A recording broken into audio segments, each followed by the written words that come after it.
দেখতে আপেলের মতো হলেও এগুলো কিন্তু আপেল নয়। ইতালি ভাষায় এটাকে বলা হয় পেস্কা। তো একটা ডালে দেখেন কতগুলো ফল ধরে আছে। একটা ডালে কমপক্ষে 2 থেকে 3 কিলো, মানে একটা একটা ছোট্ট ছোট্ট ডালে হয়তো বা 2 থেকে 3 কিলোরও অধিক কিন্তু ফল ধরে আছে। তো এইগুলো পাওয়া যাবে যে কোনো জায়গায়। আর বিশেষ করে এই ফলগুলোর চাহিদা বেশি থাকে গ্রীষ্মকালে।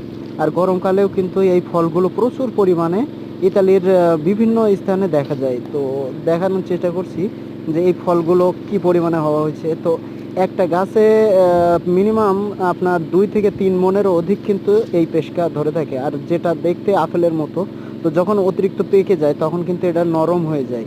এর ওপরে যে খোলাটা আছে, মানে শুকলাটা, ওটা কিন্তু উঠিয়ে তারপরে খাইতে হয়। তো দেখেন এই গাছটিতে কি পরিমাণে এই পেশকা ফলটি ধরছে।